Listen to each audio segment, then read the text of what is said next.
Dialog bermartabat itu adalah dialog damai, dan itu solusi.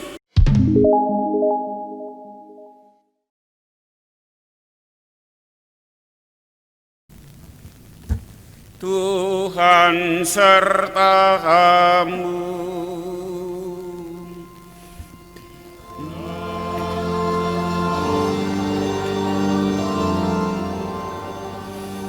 Inilah Injil Yesus Kristus menurut Matius.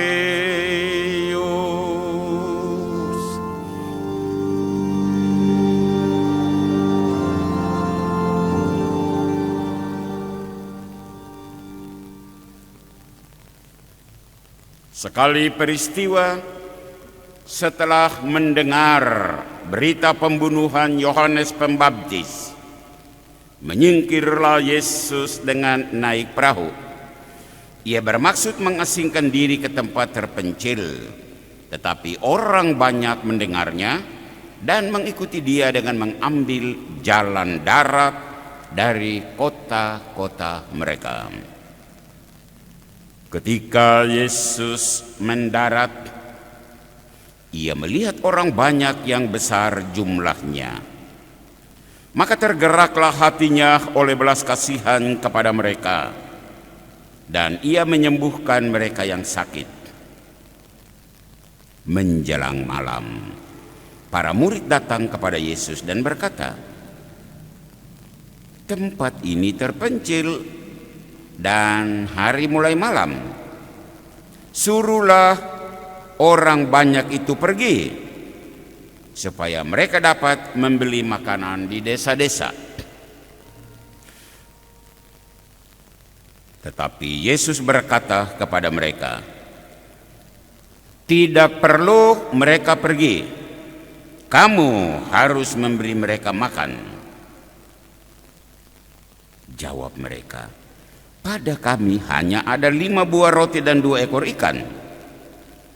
Yesus berkata, "Bawalah kemari kepadaku." Lalu ia menyuruh orang banyak itu duduk di rumput. Setelah itu Yesus mengambil 5 roti dan 2 ikan itu, sambil menengadah ke langit, ia memberkati, memecah-mecahkan roti itu dan memberikan kepada murid-muridnya. Para murid lalu memberikan kepada orang banyak. Mereka semuanya makan sampai kenyang. Kemudian potongan-potongan roti yang sisa dikumpulkan sebanyak 12 bakul penuh.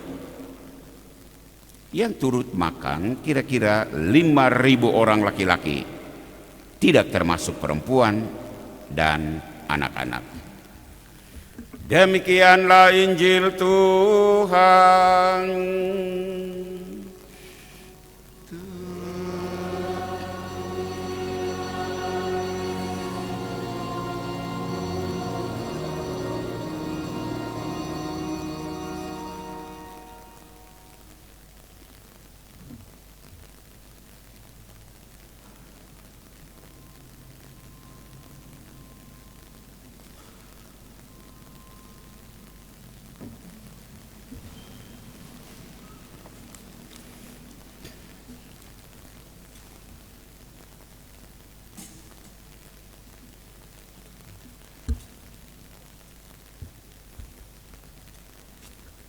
Mereka semua makan sampai kenyang.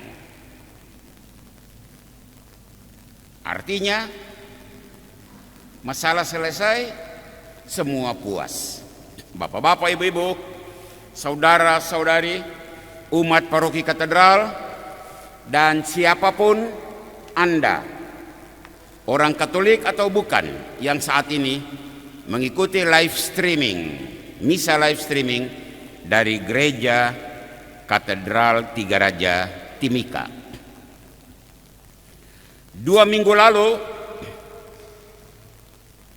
saya didatangi oleh 2 orang tamu.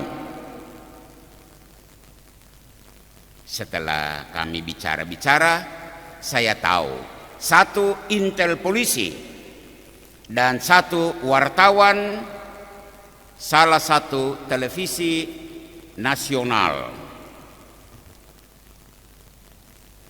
Mereka datang untuk bertanya pendapat saya. Apa pendapat pastor tentang OCUS, otonomi khusus, yang ada pro dan kontra? Pastor, pendapat bagaimana? Satu. Yang kedua, ada 57 imam asli Papua yang membuat statement. Ujung dari statement itu adalah seruan referendum dan merdeka. Pendapat Pastor Amandus bagaimana? Saya senyum-senyum. Kemudian saya bilang, sebelum kita berbicara lebih jauh, saya harap Bapak berdua catat baik-baik bahwa saya berbicara dari sudut gereja. Karena gereja tidak berpolitik, maka saya juga tidak akan membuat statement politik. Saya hanya bisa memberikan statement moral. Dan berbicara tentang wilayah moral adalah masalah yang berkaitan dengan kebenaran, berkaitan dengan kejujuran, berkaitan dengan keadilan.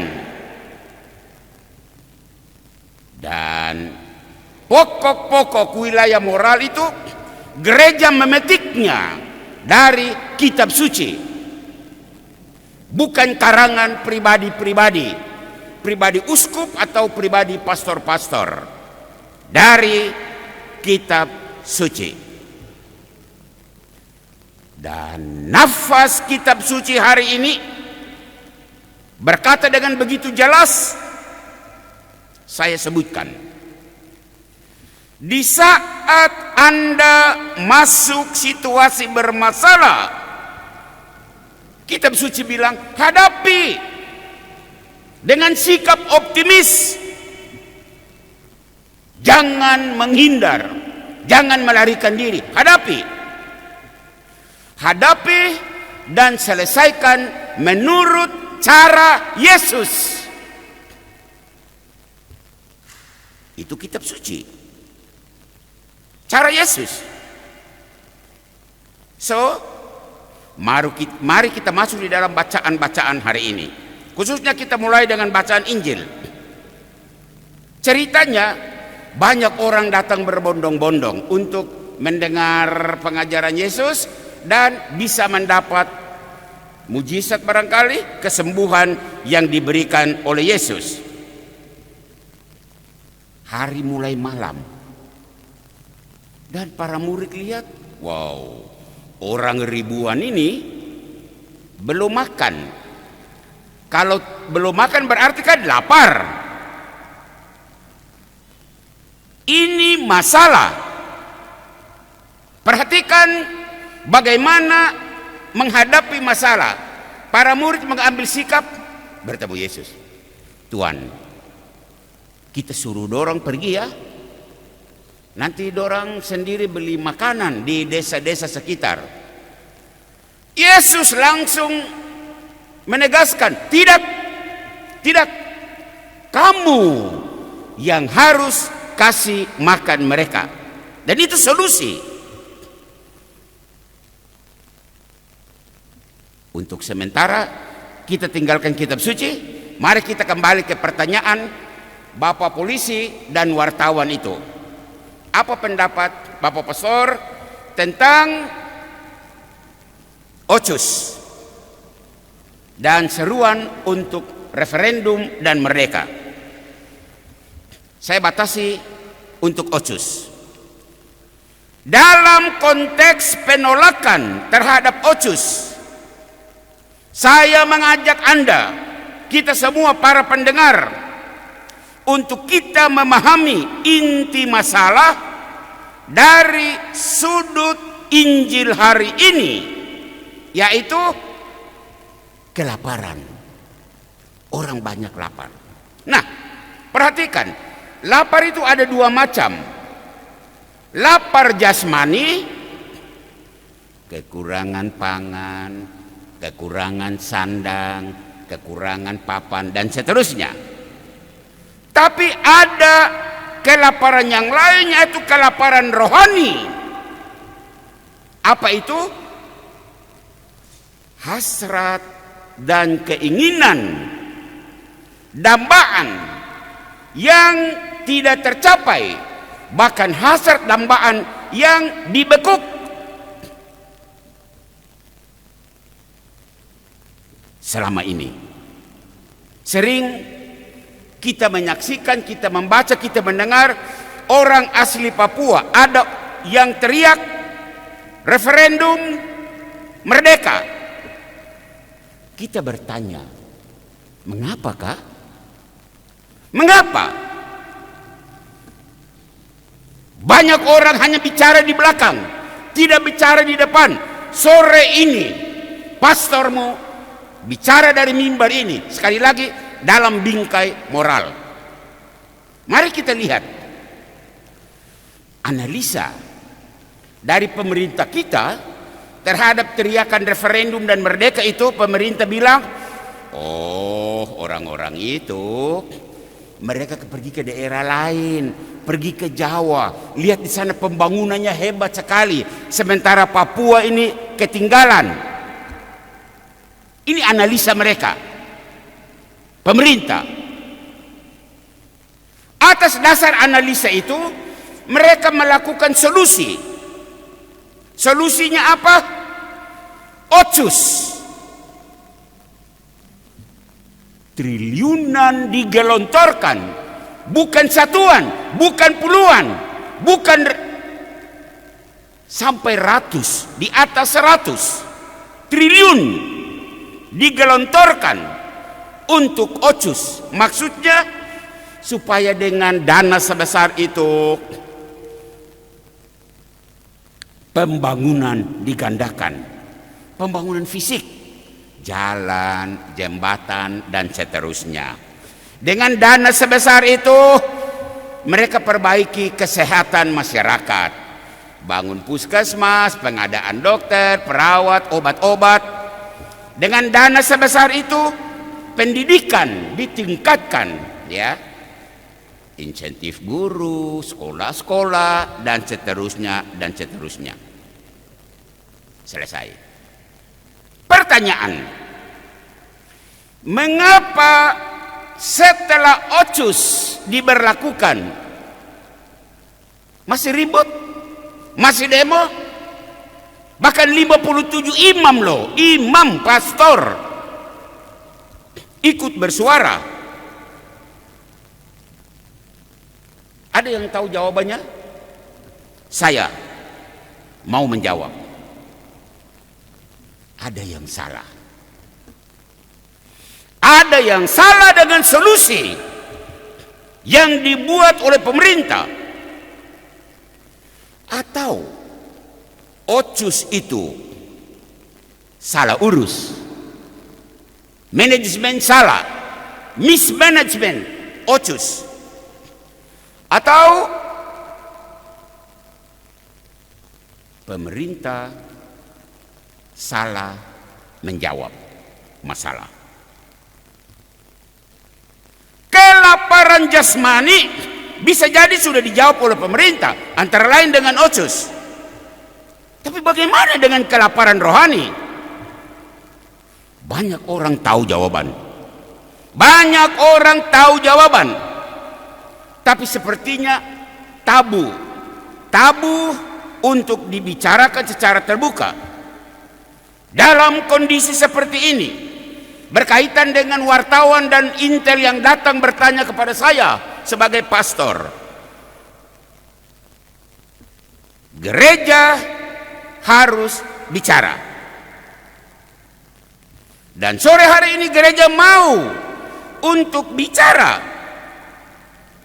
dan mau mengingatkan kita semua, termasuk mengingatkan pemerintah,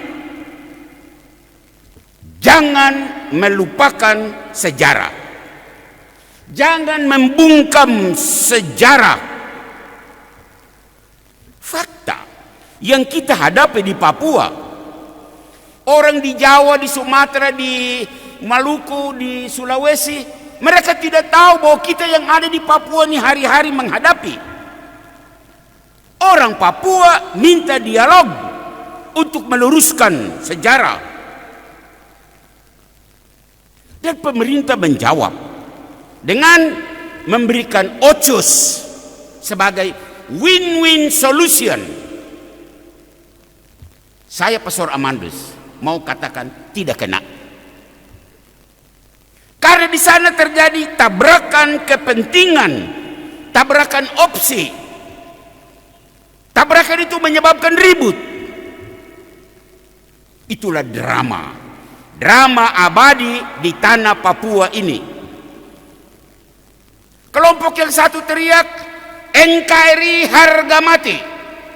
Kelompok yang lain teriak, Papua merdeka harga mati. Kapan ketemunya? Gereja dalam kapasitas menyampaikan suara moral, sekali lagi bukan suara politik. Gereja mau mengatakan dan sekaligus menegaskan bahwa damai akan tercipta di tanah ini. Keributan akan hilang di tanah ini apabila kebenaran yang pernah dibuat bengkok itu harus diluruskan. Itu solusinya. Keadilan yang dilecehkan harus ditegakkan. Ini solusinya.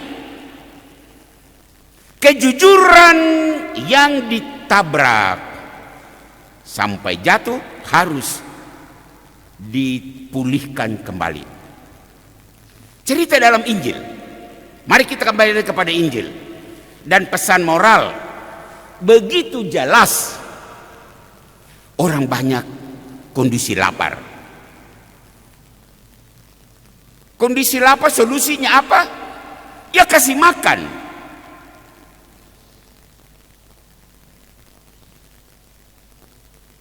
Solusi yang diberikan oleh para murid tidak tepat. Suruh pergi. Begitulah.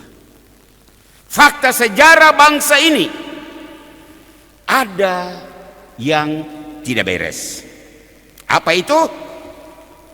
Martabat orang dilecehkan.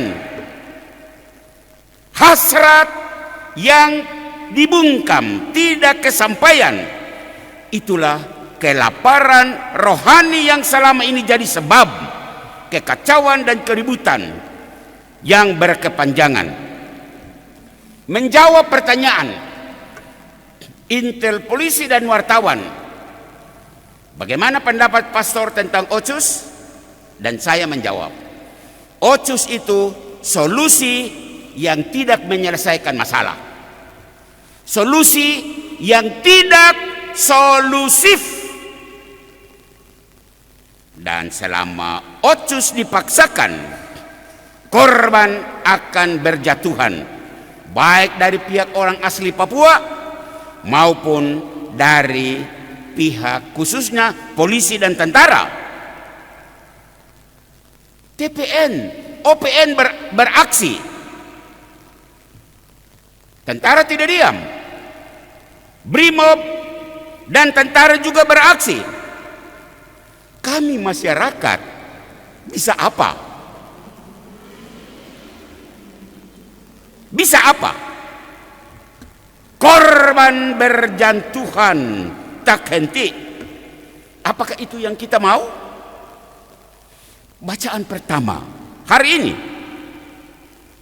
Nabi Yesaya menegaskan bahwa menghadapi kondisi sulit di tanah pembuangan Babel, bangsa Israel harus mengandalkan kehadiran Allah yang menyelamatkan menurut janji kasihnya kepada Raja Daud. Yesaya 55:3. Artinya apa? Jalan damai adalah dasar kasih. untuk menyelesaikan masalah. Jadi solusi, jalan damai.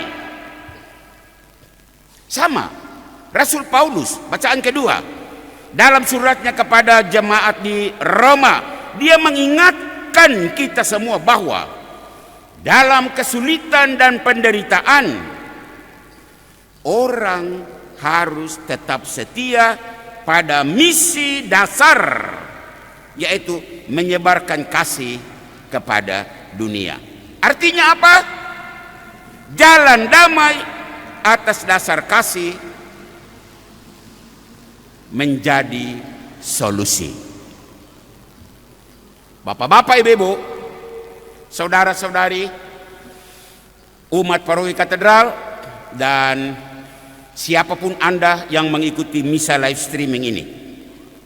Hari ini tanggal 2 Agustus 51 tahun yang lalu, tahun 1969, di daerah ini, di pulau ini, ada peristiwa referendum yang bermasalah sampai saat ini. Nah, berangkat dari warna dan nada bacaan hari ini, dikaitkan dengan pro kontra seputar OCUS.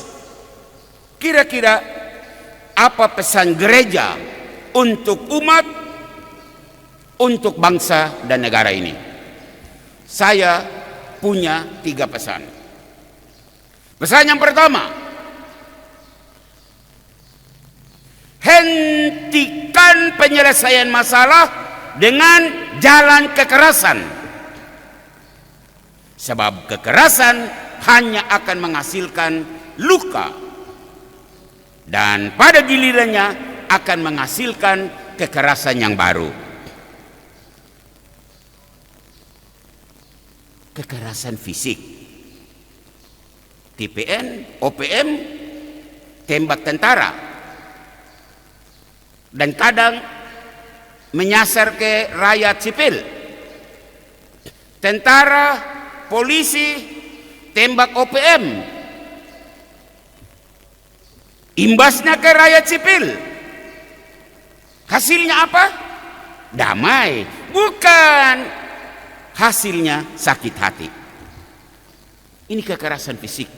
Kekerasan verbal, ada orang asli Papua menghina orang pendatang, ada orang pendatang menghina orang asli Papua. Hasilnya apa? Dendam dan dengki berkepanjangan, sakit hati. Jadi pesan pertama, kekerasan tidak ada gunanya. Pesan pertama. Pesan yang kedua, jangan takut pada kata istilah dialog. Dialog itu sangat bermartabat. Dialog bermartabat itu adalah dialog damai, dan itu solusi. Dialog mengandaikan atau mengisyaratkan hadir bersama, duduk sama rendah, berdiri sama tinggi. Orang asli Papua, letakkan argumenmu di atas meja dan kita semua lihat. Pemerintah Indonesia, letakkan argumenmu, taruh di atas meja, kita semua lihat. Kita baca, kita pelajari argumenmu.